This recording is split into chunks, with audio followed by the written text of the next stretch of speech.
The great chamber of the Galactic Council stretched upward like a cathedral built for gods. Holographic displays floated in the air, showing star maps and fleet positions from 1,000 worlds. Representatives from 47 different species filled the curved rows of seats, their forms ranging from the elegant crystalline structures of the Thelnari to the floating gas bags of the Vorthene Collective. Ambassador Sarah Chen sat in the human section, a small alcove near the back. She wore a simple gray suit, her dark hair pulled back in a practical bun. Around her neck hung a silver chain with a small pendant, a gift from her daughter before she left Earth 5 years ago. Chen kept her expression neutral as she watched the other ambassadors talk and laugh among themselves. Most of them never looked her way. The session began with routine matters: trade disputes between the Court Empire and the Selenian hives, mining rights in the Theta sector, patrol schedules along the neutral zones. Chen listened carefully, taking notes on her tablet. She always took notes. Every word, every gesture, every hint of political movement got recorded and sent back to Earth. Then came the part of the meeting Chen had been dreading. Ambassador Vrax of the Zathari Dominion rose from his seat.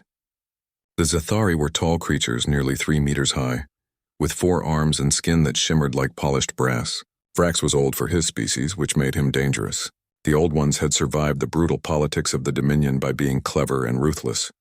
"Council members," Vrax began, his voice booming across the chamber, "I wish to discuss the matter of human space." Chen felt every eye in the room turn toward her. She kept her face blank, her hands folded on the desk in front of her. "The humans have been part of our galactic community for 50 years now," Vrax continued. 50 years. And what have they contributed? They maintain a handful of outdated patrol ships. They operate 3 small trading posts. They send 1 ambassador to our council meetings who sits quietly and says almost nothing. Laughter rippled through the chamber. Chen had heard it all before. She waited. "The Dominion believes," Vrax said, spreading his forearms wide, "that humanity requires protection. Their territory sits vulnerable. Their defense is pathetic. We propose that human space be placed under Dominion protection. For their own good, of course." More laughter. The Selenian ambassador clicked her mandibles in amusement. Even the Thelnari, usually dignified, seemed to shimmer with what Chen had learned was their equivalent of a chuckle. The council leader, a wise old Vorthene named Zephus, floated forward. His gasbag body pulsed with bioluminescent patterns. "Ambassador Chen, you may respond." Chen stood slowly. She was small compared to most beings in the chamber, barely 1.5 meters tall. She walked to the speaking platform at the center of the room, her footsteps echoing in the sudden quiet. "Thank you, Council Leader," she said, her voice clear but not loud. "Earth appreciates the Dominion's concern for our well-being. However, humanity must respectfully decline this offer. We prefer to maintain our independence and continue our current path of observation and careful expansion." "Observation," Vrax laughed, a harsh barking sound. "You observe while the rest of us build empires. You watch while we forge alliances and command fleets. What exactly are you afraid of, little human?" Chen looked directly at Vrax. "We are not afraid, Ambassador. We are careful. Earth learned long ago that acting too quickly without proper information leads to disaster. We choose to learn before we leap." "Cowardice dressed up as wisdom," another ambassador muttered, loud enough for everyone to hear. The court representative, a blob-like creature named Gullix, burbled into his translator. "Perhaps the humans are simply too primitive to understand galactic politics. Their technology is clearly inferior. Their ships are jokes compared to our vessels. I have seen the human patrol craft," the Selenian ambassador added. "Ancient fusion drives, primitive kinetic weapons, no energy shields worth mentioning. It is honestly embarrassing that they were allowed into the council at all." Chen absorbed the insults like a stone accepts rain. She had been doing this for 5 years. Before her, 3 other ambassadors had endured the same treatment. It was all part of the plan. "Earth acknowledges that our visible military presence is minimal," Chen said calmly. "We focus our resources on peaceful development and scientific research. We do not seek conflict with anyone." "Of course you do not seek conflict," Vrax said, his voice dripping with contempt. "You are too weak for conflict. The Dominion's offer stands. We will give you 1 galactic cycle to reconsider. After that, we may need to take more direct action to secure the vulnerable regions of space." It was a threat, barely veiled. Chen felt anger burn in her chest, but she kept it locked away behind her diplomatic mask. Council Leader Zephys pulsed with calming blue light. The matter is tabled for now. Ambassador Chen, please communicate the Dominion's offer to your government. Of course, Council Leader, Chen said. She returned to her seat. The meeting continued for another 2 hours, but Chen barely heard any of it. She had what she needed. The Dominion was making its move just as Earth's analysts had predicted 3 years ago. Everything was proceeding according to schedule. When the session finally ended, Chen gathered her things and headed for the exit. Most ambassadors ignored her. A few gave her pitying looks. One, the representative from the Court Empire, actually patted her on the head as if she were a child. Chen walked through the station's corridors, past shops and restaurants where dozens of species mingled. The council station orbited a neutral star, a place where anyone could come and go freely. Chen had always found it ironic that the station needed no defenses because everyone assumed the council members would protect it. A voice called out behind her. Ambassador Chen, a moment please. Chen turned to see Ambassador Liss of the Ilvari Collective approaching. The Ilvari looked almost human, except for their silver skin and eyes that had no pupils, just a gentle glow. Liss was one of the few beings in the council who treated Chen with respect. Ambassador Liss, Chen said with a genuine smile. How can I help you? Liss glanced around, then moved closer. I wanted to warn you privately. Vrax is serious about his threat. The Dominion has been moving fleets toward human space. They are planning something. I appreciate the warning, Chen said. Your people need to do something, Liss said urgently. Build more ships.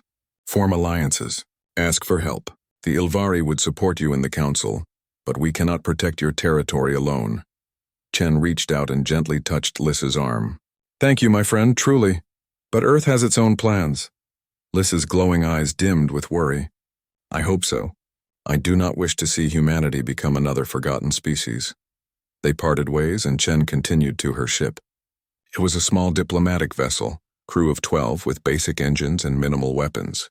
It looked like exactly what everyone expected from humanity, adequate but unimpressive. Chen entered the bridge and nodded to her pilot. Take us home, Lieutenant Park. Yes, Ambassador, the young officer replied. As the ship undocked and began its journey toward the Sol system, Chen went to her private quarters. She secured the door, activated the privacy field that would block any surveillance, and pulled out a special communicator from a hidden panel in her desk. She typed a message using Earth's military encryption, her fingers moving quickly across the holographic keyboard. Council meeting report. Zathari Dominion has issued ultimatum regarding human space. Timeline for hostile action estimated at 1 cycle. Approximately 14 months Earth standard. Recommend proceeding to Phase 3 construction immediately. They still suspect nothing. Chen out. She sent the message through a quantum relay that would reach Earth in minutes, traveling through channels the Council did not know existed. Then she deleted all traces of the communication and sat back in her chair. Through her window, she could see the stars streaming past as the ship accelerated. Somewhere out there, humanity was building, waiting, preparing. The galaxy thought humans were weak, afraid, insignificant. Let them think that, Chen thought. Let them laugh. Let them mock. They would understand the truth soon enough. She touched the pendant around her neck and whispered to herself, hope for peace. Prepare for everything. The ship continued its journey home, one small vessel carrying one small woman who held one very large secret. The emergency alarm woke Captain Thren from his sleep. He was a court officer, commanding a survey ship on the edge of the galaxy. For 20 years, he had patrolled the empty regions where no one ever went, where there was nothing but dark space and distant stars. His ship, the Wanderer, had never encountered anything more dangerous than a rogue asteroid. That was about to change. Captain to the bridge, his second officer shouted through the intercom. You need to see this now! Thren rushed to the bridge, still wearing his sleep clothes. His crew sat at their stations, staring at the main view screen. What he saw there made his 3 hearts start beating faster. Ships, thousands of them, but not like any ships he had ever seen. They were organic, grown rather than built. They looked like enormous insects, each one the size of a cruiser. Their hulls pulsed with sickly green light. They moved through space in a swarm, coordinated and purposeful. What are they? Thren whispered. Unknown, Captain, his sensor officer replied. They appeared at the edge of our range 30 minutes ago. They are heading toward the Council territories fast. Send a message to Council Command, Thren ordered. Priority 1 emergency. Unknown hostile fleet approaching. Already sent, sir. They acknowledged receipt and are sending reinforcements. Thren watched the swarm on his screen. Something about the way they moved made him feel cold inside. They were hunting. He could sense it. Get us out of here, he said. Maximum speed. We need to warn everyone. But it was already too late for some. The swarm reached a small mining colony on the planet Viridian 4. The colony had no defenses, just 300 workers extracting rare minerals from the surface. The organic ships descended on the planet like locusts. When the Court Defense Fleet arrived 6 hours later, Viridian 4 was gone. Not destroyed, gone.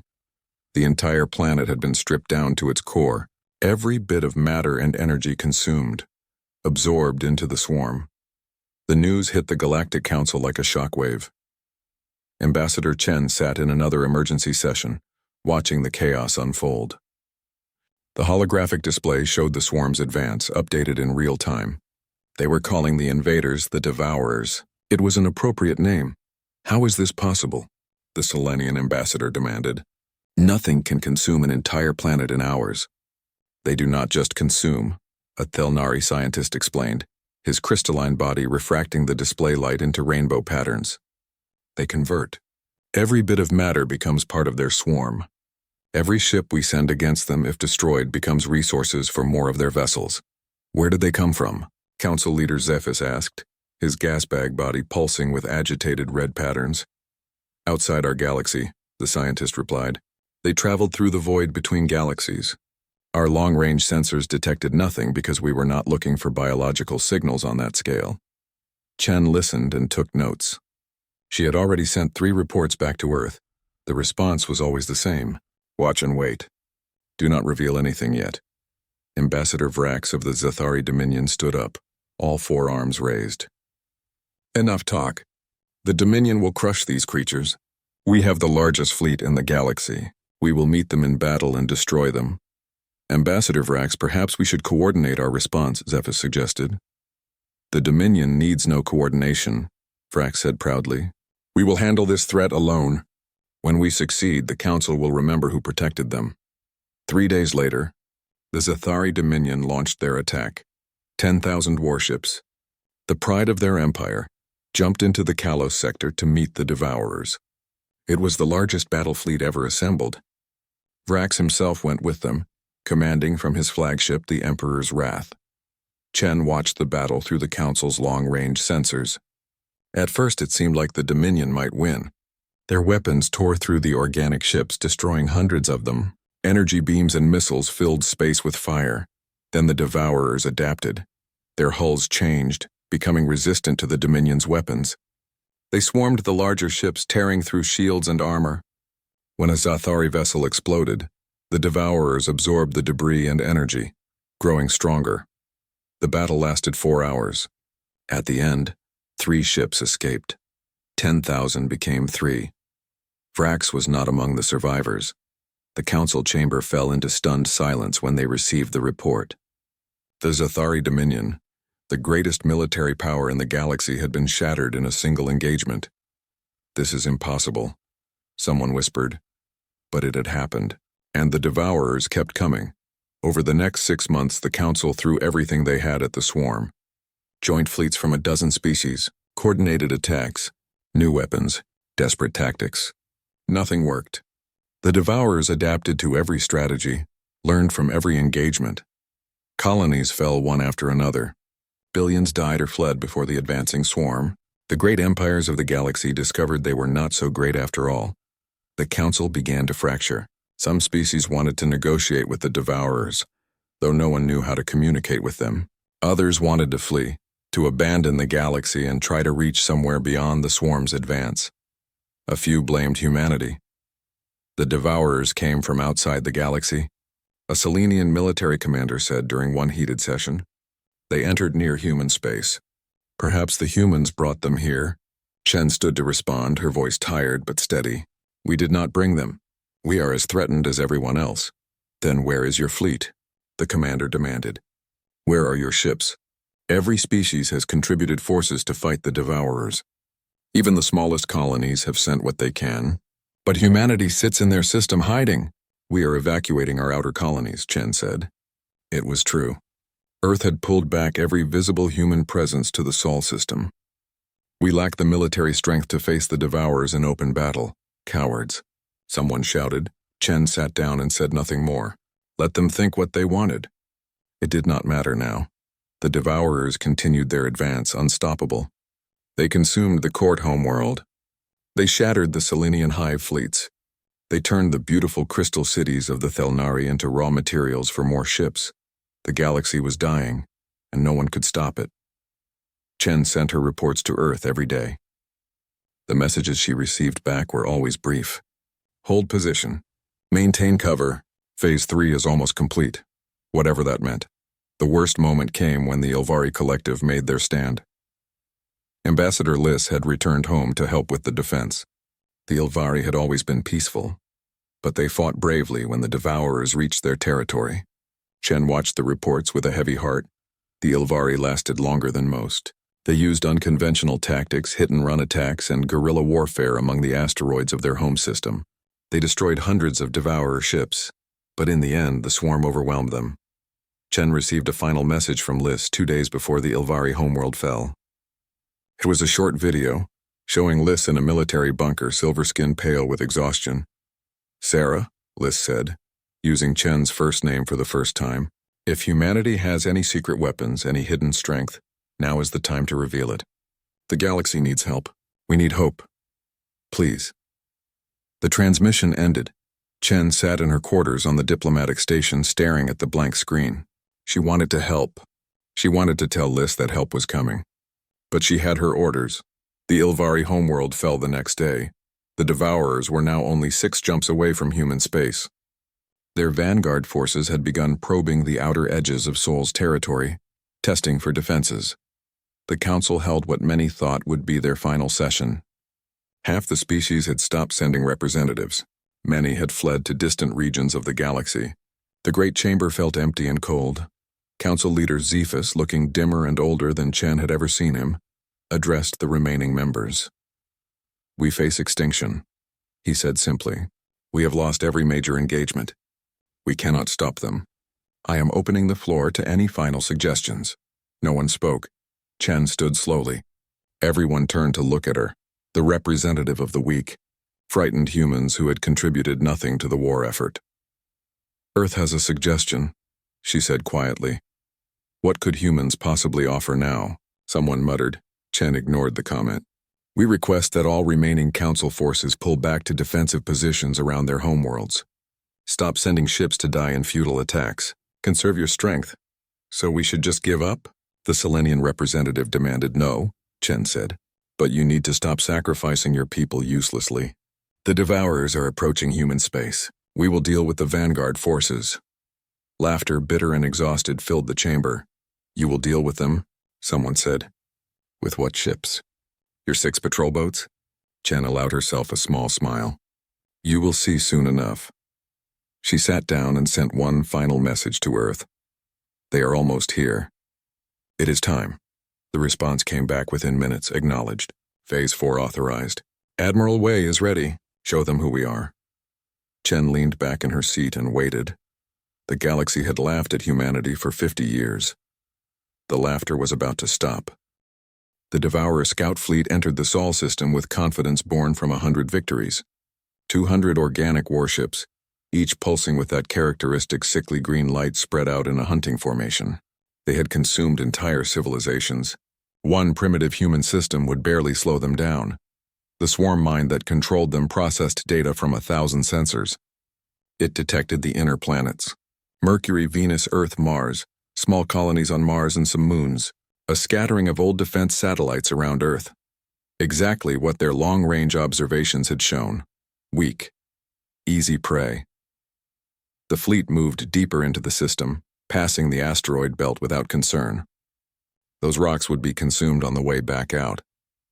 First, they would strip the inner planets. Admiral Marcus Way sat in the command center on Earth's moon, watching the Devourers advance. He was 70 years old, though gene therapy kept him fit and sharp. He had spent the last 40 years preparing for this moment. Most of that time, he had been building things no one in the galaxy knew existed. "Status?" he asked calmly. "Enemy fleet is passing the belt marker now, sir," his tactical officer reported. "They are maintaining formation. No indication they have detected anything unusual." Outer ring. "All stations report ready, sir. Jupiter, Saturn, Uranus, Neptune, all active and waiting for your command. Inner ring. Mars defenses ready. Lunar batteries ready. Earth's orbital platforms ready. Asteroid stations ready." Wayne nodded slowly. "Then I think it is time we introduced ourselves. Activate all stations. Send the signal to the fleet. Begin Phase 1 reveal." Across the Sol system, things that had looked like asteroids began to change. In the belt between Mars and Jupiter, hundreds of large rocks suddenly unfolded. Metal petals opened, revealing complex machinery inside. These were not asteroids. They were hidden shipyards, construction facilities, and military stations. They had been disguised for decades, building in secret while the galaxy laughed at humanity's weakness. The far side of Earth's moon split open like a massive door. The entire Maria Moscoviense region was not natural terrain at all. It was a camouflaged shipyard entrance. From the opening, ships began to emerge, real ships, human warships. They were beautiful and terrifying at the same time. Sleek hulls colored deep black, almost invisible against space. They were bigger than anything humanity had shown the galaxy before. Each one 300 meters long, bristling with weapons and sensor arrays. Their engines burned with a blue-white light that was not fusion, not antimatter, but something new. One ship emerged. Then 10, then 50. Then hundreds. Jupiter's moons lit up next. Europa, Ganymede, Callisto, and Io all revealed massive docking facilities hidden beneath their surfaces. More ships rose from each moon, adding to the growing fleet. Saturn's rings proved to be more than just ice and rock. Entire sections were actually camouflaged space stations. They activated now, their power signatures blazing across every sensor in the system. Even tiny Pluto contributed. The dwarf planet's surface concealed a massive manufacturing complex that had been building munitions and supplies for 40 years. The Devourer Scout fleet suddenly found itself surrounded by over 1,000 human warships. Admiral Way opened a communication channel that broadcast on every frequency, in every language the galaxy used. "This is Admiral Marcus Way of the United Earth Defense Fleet. Unknown vessels, you have entered human space without permission. You have 60 seconds to withdraw. This is your only warning." The Devourers did not respond. They had never retreated before. They had never needed to. The swarm mind analyzed the situation. 1,000 ships against 200. The numbers favored the humans, but numbers meant little. The Devourers had faced worse odds and won. These ships were probably as weak as all the others they had faced. The swarm mind sent a simple command. "Attack." The Devourer ships surged forward. 60 seconds are up, Way said quietly. "All ships, you are weapons free. Show them what Earth has built." The human fleet moved with a precision that shocked the Devourer swarm mind. Every ship knew exactly where to go, exactly what to do. They had practiced this dance 1,000 times in simulators. The Devourers opened fire first, launching the biological weapons that had torn through Council fleets. Acid pods that could eat through any armor. Electromagnetic pulses that shut down electronic systems. Boarding organisms that would infest and consume enemy crews. None of them reached the human ships. Earth's vessels unleashed weapons the galaxy had never seen. Quantum disruptors that tore apart atomic bonds, causing enemy ships to simply fall apart at the molecular level. Singularity missiles that created miniature black holes, pulling Devourer vessels into compressed points of crushed matter. Directed evolution countermeasures that released designer viruses, attacking the biological nature of the enemy ships themselves. The Devourers tried to adapt as they always did. Their hulls changed. Their weapons modified. But the human fleet had anticipated this. For every adaptation, Earth's ships had 3 counter-strategies ready. A group of Devourer ships tried to swarm a human destroyer. 30 enemy vessels surrounded the lone Earth ship. The destroyer activated something new, a weapon the humans called a resonance field. Energy rippled out in a sphere, vibrating at a frequency that interfered with biological matter. The 30 Devourer ships shuddered, their organic hulls tearing themselves apart from the inside. The destroyer emerged from the cloud of debris, undamaged. Another group of devourers attempted to reach Earth itself, thinking they could force the humans to pull back their ships to protect their homeworld. They got as far as Mars' orbit before they encountered Earth's planetary defense network. Mars itself opened fire. The entire planet was fortified, covered in concealed weapons batteries. Thousands of turrets emerged from the red soil, launching munitions at the approaching devourers. The enemy ships found themselves flying through a wall of fire. Those that survived Mars met the lunar defenses. The moon had been humanity's first fortress, and it was armed better than most Council battle stations. Energy beams, missile swarms, and kinetic kill vehicles filled space. The Devourer attack force was annihilated before it got within 1,000,000 kilometers of Earth. The swarm mind tried different tactics. It split its forces, attempting to overwhelm the humans through multiple vectors. But Earth's fleet moved like water, flowing and reforming, always in the right place at the right time. The humans used tactics that showed deep understanding of the Devourer's nature. They targeted the larger ships first, the ones that seemed to be command nodes. They used weapons specifically designed to disrupt biological systems. They fought like they had been studying the Devourers for months. In truth, they had been. Earth's intelligence network had been watching every battle, analyzing every engagement, collecting data on the enemy. While the Council fought desperately and learned nothing, humanity had built a complete understanding of how the Devourers functioned. 12 minutes into the battle, the swarm mind realized it was losing.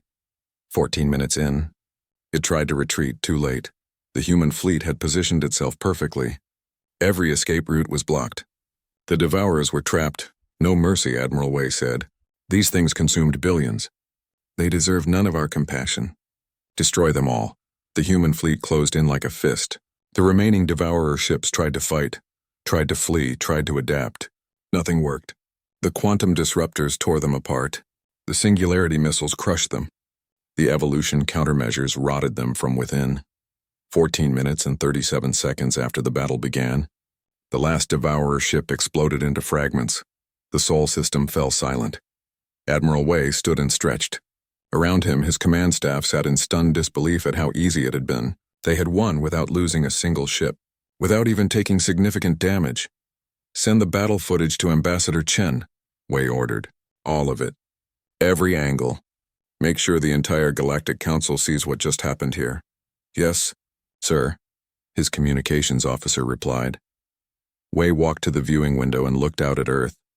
His homeworld looked beautiful, a blue and white marble hanging in the darkness. Behind it, his fleet was already reforming, ready for the next battle. Broadcast on all channels, Wei said. I want the Devourers to hear this. I want the galaxy to hear this. He activated his communicator and spoke clearly. This is Admiral Marcus Wei of the United Earth Defense Fleet. To the entities called the Devourers, we send this message. You entered human space seeking prey. You found predators instead. You have two choices now. Leave this galaxy and never return, or we will hunt you down and destroy you all. He paused, letting the message sink in. To the Galactic Council, we send this message. Earth is no longer silent. We have watched. We have learned. We have prepared. The fleet you just witnessed is ready to help defend this galaxy. You ridiculed our caution. You mocked our silence. You laughed at our fear. We were not afraid. We were planning. Wei smiled, though there was no humor in it. We are humanity. We hope for peace, but we prepare for everything. The Devourers are about to learn what that means. Across the galaxy, in 1,000 different locations, beings watched the battle footage in stunned silence.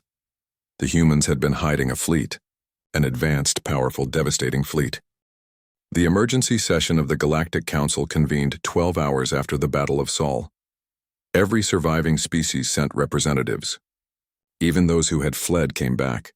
The great chamber, which had felt so empty and hopeless days before, was now packed with beings desperate to understand what they had just witnessed. Ambassador Sarah Chen entered the chamber to complete silence. Every eye followed her as she walked to the human section. No one laughed. No one whispered insults. They stared at her like she was a stranger they had never met before, because in a way she was. Council leader Zephys floated to the center platform. His gas bag body pulsed with confused purple and blue patterns. He had lived for 300 years, and had never been so thoroughly shocked. "Ambassador Chen," he said carefully. "The council would like an explanation." Chen stood and walked to the speaking platform. She moved with the same quiet grace she always had, but somehow she seemed different now. Taller, maybe. Or perhaps it was just that everyone was finally looking at her properly. "Where would you like me to begin?" she asked. "The fleet," Zephas said. "Over 1,000 warships. Advanced beyond anything we have seen. Where did they come from?" "We built them," Chen said simply. "Over the last 50 years. We have been building them the entire time we have been part of this council." "But why?" a Selenian representative demanded. "Why hide such strength? Why let us believe you were weak?" Chen turned to face the chamber, addressing everyone at once. "Earth learned something important from our own history," she began. "We learned that the strong are always targets. The powerful are always challenged. When humanity first developed nuclear weapons, we nearly destroyed ourselves fighting over who would control them. When we united under one world government, it was only after centuries of war taught us that strength without wisdom leads to extinction." She gestured to the star map floating above the chamber, showing the galaxy and the Devourer advance. "When we made first contact with the Council, we did what humans do best. We watched. We studied. We analyzed. We saw a galaxy full of proud species all competing for dominance. We saw empires rise and fall. We saw wars fought over resources, territory, and pride. We saw the Zathari Dominion threaten smaller species into submission. We saw the Court Empire raid colonies at the edge of their space. We saw the Selenian hives manipulate trade agreements to starve rivals." The chamber remained silent. No one denied her words. "And we saw something else," Chen continued. "We saw a galaxy that had grown complacent. You have been the dominant powers for so long that you forgot to prepare for real threats. You assumed your technology was the best. You assumed your military strategies were unbeatable. You stopped innovating because you did not need to. There was no one left to challenge you. So you let us think you were weak," Zephas said slowly, understanding dawning in his voice. "We let you think we were irrelevant," Chen corrected. "We showed you 6 old patrol ships and 3 trading posts. We sent 1 ambassador who sat quietly and took notes. We made sure you never saw us as a threat or as competition. We made ourselves invisible. While you built a fleet in secret," the Selenian representative said, her mandibles clicking with what might have been anger or admiration. "Not just a fleet," Chen replied. "We built an entire military infrastructure. We fortified every planet and moon in our system. We established shipyards that could produce vessels faster than anything you have. We developed weapons based on scientific principles some of you have not even discovered yet. We created an intelligence network that spans the galaxy." She paused, letting that sink in. "How do you think we knew exactly how to fight the Devourers? We have been watching every battle, recording every tactic, analyzing their biology, their weapons, their strategy. While you were losing, we were learning." A new voice spoke up. It was the temporary Zathari representative, a young officer who had taken Vrax's place after the Dominion's devastating defeat. "You watched us die," he said, his voice shaking with emotion. "You had this fleet, these weapons, and you watched us lose 10,000 ships. You watched my people get slaughtered." Chen turned to face him. Her expression was not apologetic. "Yes," she said. "We did, and I am sorry for your loss. But answer me this, Ambassador. If we had revealed our fleet 6 months ago, what would the Dominion have done?" The young officer opened his mouth, then closed it. "I will tell you what would have happened," Chen continued. "Ambassador Vrax would have demanded we share our technology. When we refused, he would have called it an act of aggression. The Dominion would have threatened war. Half the Council would have supported them, not because they cared about the technology, but because they would have been terrified of human strength. We would have been fighting you instead of the Devourers." The chamber erupted in protest, but Chen spoke over them. "Do not pretend otherwise. I have been listening to this council for 5 years. I know how you think. I know how you operate. You fear change. You fear competition. If we had shown our true strength during peacetime, we would have become your enemy. So you waited," Zephas said quietly, "until we were desperate enough to accept your help. We waited until you needed us more than you feared us," Chen confirmed. "And now we are ready to help." "On our terms?" "What terms?" the Selenian representative asked suspiciously. "Simple ones," Chen replied. "We share our technology with any species who wants it. We train your fleets in our tactics. We coordinate our military response to drive the Devourers out of this galaxy. And in return you accept that humanity is now an equal member of this council, not a weak species to be protected or absorbed, not a joke to be mocked, an equal partner. She looked around the chamber. We are also asking for command authority over joint military operations. Admiral Wei will coordinate all fleet movements against the Devourers. We have studied them. We know how to fight them. If you want to survive, you will follow our lead. The chamber filled with angry voices. Species who had ruled for thousands of years did not want to take orders from humans who had been in space for barely a century. But they were also desperate. A Thelnari representative, his crystalline body dull with exhaustion, rose to speak. What guarantee do we have that humans will not use this power to dominate us? To become the new Zathari Dominion? Chen had been waiting for this question.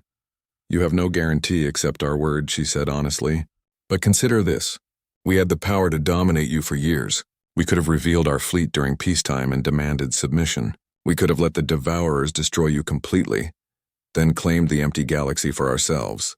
We did neither. We waited, we prepared, and now we are offering help. She pulled out a data chip and held it up. On this chip is the complete technical specifications for our quantum disruptor weapons, the things that tore through Devourer ships like paper. I am giving this to the Council free of charge as proof of our intentions. Any species can manufacture these weapons now. Any species can defend themselves. The chamber went completely silent. You are giving us your weapons? Zephys asked in disbelief. We are giving you one weapon system, Chen clarified. We have others. But yes, we are sharing this technology freely because we want you to survive. We want the galaxy to survive. We are not interested in domination. We are interested in security. A secure galaxy is one where humanity can live in peace. She placed the chip on the platform. Earth's offer stands. Work with us and we will drive the Devourers out together.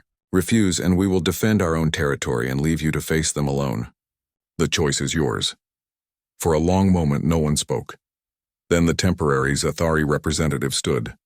His voice was bitter, but he spoke clearly. The Dominion accepts Earth's terms. We will follow Admiral Wei's command. We have no pride left to lose. One by one, other species added their agreement. Some did so eagerly, others reluctantly. But within an hour, every council member had accepted humanity's leadership in the war against the Devourers. Chen felt a weight lift from her shoulders. 50 years of planning had led to this moment. Then we begin immediately, she said. Admiral Wei is already moving the fleet into position. The Devourers are about to learn that this galaxy fights back. Over the next 3 months, the tide of the war changed completely. Human battle groups deployed across the galaxy, each one commanded by experienced Earth officers and supported by refitted council ships.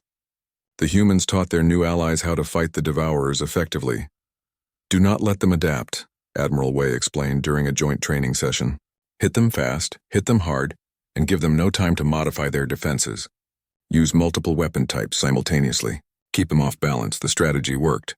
Battle groups began winning engagements that would have been losses before. Colonies were reclaimed. The Devourer advance slowed, then stopped, then reversed. Earth scientists shared more than just weapons. They shared the research they had been conducting on the Devourers themselves. Council species learned that the swarm was controlled by a distributed intelligence, a hive mind spread across millions of ships. Destroy enough nodes and the swarm would collapse into confusion. Human ships led the assault on these command nodes, using their superior speed and firepower to strike deep into Devourer territory. Council fleets followed, supporting and learning. The task force assembled at the edge of the galaxy. 300 ships, the finest vessels from a dozen species, all commanded by Admiral Marcus Wei. The human fleet contributed 100 ships, including Wei's flagship, the Harmony. The name was deliberate. Earth wanted the galaxy to remember that this victory would be shared. Among the council ships were 50 vessels from the Selenian hives, their hulls reinforced with human technology. 30 court cruisers, crews eager to redeem their species' reputation. 20 Zathari Dominion warships, all that remained of their once mighty empire flying under human command. Even the gentle Ilvari had contributed 10 ships, crewed by survivors of their fallen homeworld, hungry for revenge. Ambassador Chen watched the fleet on a view screen from the council station. She had wanted to go with them, but Wei had refused. I need you here, he had told her. If something goes wrong, if we fail, the council will panic. You keep them together. You keep hope alive. She had agreed, though it hurt to watch others go while she stayed behind. The fleet jumped together, all 300 ships vanishing from normal space at once. They traveled through dimensions that no council species had explored before, using human jump drives that bent reality itself. 3 days they traveled through the void between galaxies, through darkness so complete that stars were distant memories. Then they arrived at the Devourer's home. It was not a planet. It was a construct, a massive organic structure floating in the void, bigger than most moons. Millions of Devourer ships swarmed around it like insects around a hive. At the center, pulsing with terrible green light, was the Queen Mind, the source of the swarm's intelligence, the heart of the enemy. All ships, Way broadcast. This is what we trained for. Remember your assignments. Remember your courage. Today we end the threat to our galaxy. Today we prove that when we stand together, nothing can defeat us. The fleet attacked. The Devourers responded instantly, but they were caught off guard. They had never expected anyone to find their home, much less attack it. Millions of ships tried to defend the Queen Mind. But the task force had surprise and determination on their side. Human ships led the assault, their quantum disruptors tearing through organic hulls. The Selenian vessels followed close behind, releasing biological weapons designed specifically to attack the Queen Mind's structure. Court cruisers provided covering fire, their crews fighting with a bravery that would have made their ancestors proud. The Zathari ships pushed deepest into the swarm. They had the most to prove, the most to avenge. Their crews fought with desperate fury, destroying 10 enemy vessels for everyone they lost. The battle lasted 6 hours. 6 hours of constant combat, of ships exploding and reforming lines, of tactics and courage and sacrifice. 43 vessels were destroyed, their crews becoming heroes of the galaxy. But they pushed through. Admiral Way's flagship reached the Queen Mind's outer shell. The Harmony unleashed every weapon it had: quantum disruptors, singularity missiles, evolution countermeasures, and something new, a human weapon they had kept secret even from their allies. A reality warhead that could tear holes in space itself. The missile struck the Queen Mind's core. The explosion was silent in the void, but it was visible across light years.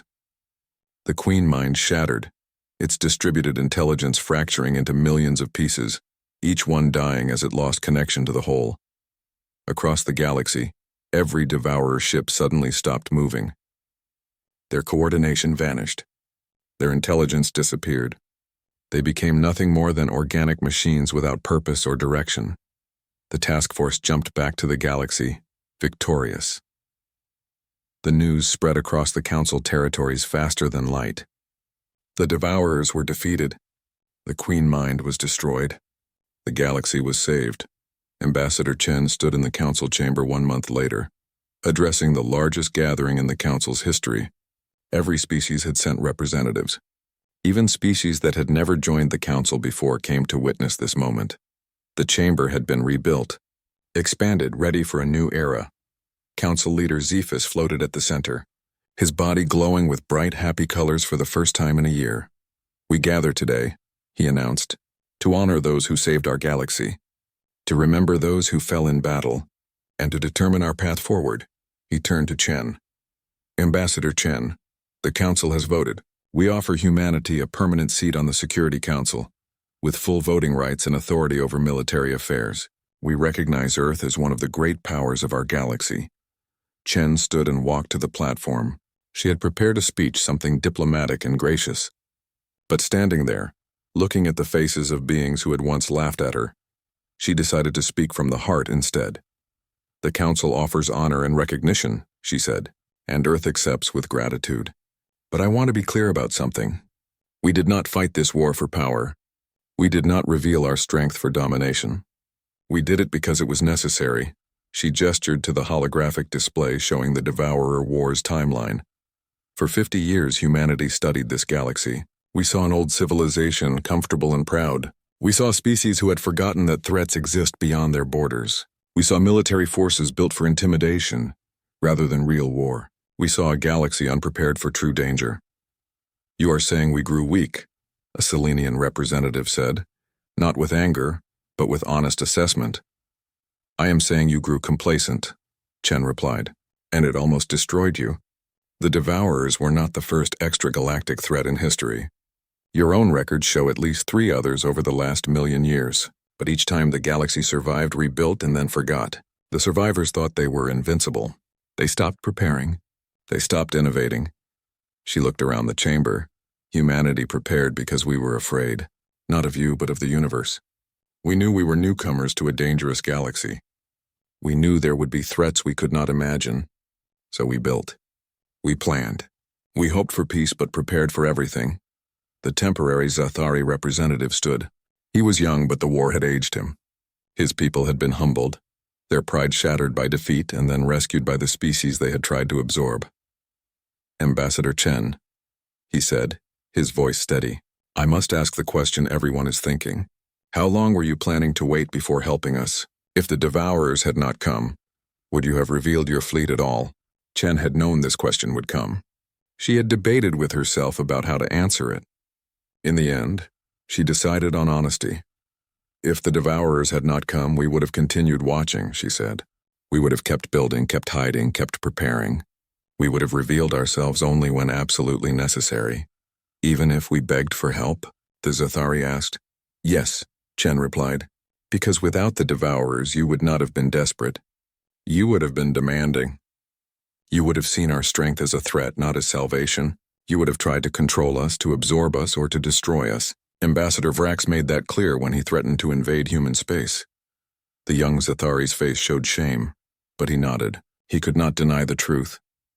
You waited, Cephas said slowly, until we were desperate enough to never threaten you again. We waited until you would accept us as equals. Chen corrected, not as subjects, not as threats, as partners. She pulled out another data chip and held it up. This contains technical specifications for human jump drives, quantum communication systems, and advanced manufacturing techniques. We are sharing this with the Council freely. We are also offering to help rebuild the worlds the Devourers destroyed. We will share our scientific knowledge, our medical advances, our agricultural technology. Everything. Why? A court representative asked. You have all the power now. You could demand anything. Because a secure galaxy requires strong partners, not weak servants, Chen replied. We want you to rebuild. We want you to grow stronger. We want you to become powers capable of defending yourselves against the next threat, whatever it might be. She paused, then added, and make no mistake, there will be a next threat. The universe does not care about our victories. Something else will come eventually. When it does, we need to be ready. All of us. The chamber fell silent as her words sank in. Finally, the Ilveri representative spoke. It was not Liz who had died defending her homeworld, but her successor, a young female with the same silver skin and glowing eyes. Humanity saved us, she said simply. They could have abandoned us. They could have conquered us. Instead, they helped us. I vote to accept Earth's partnership and to follow their example. We will prepare. We will build. We will never be caught helpless again.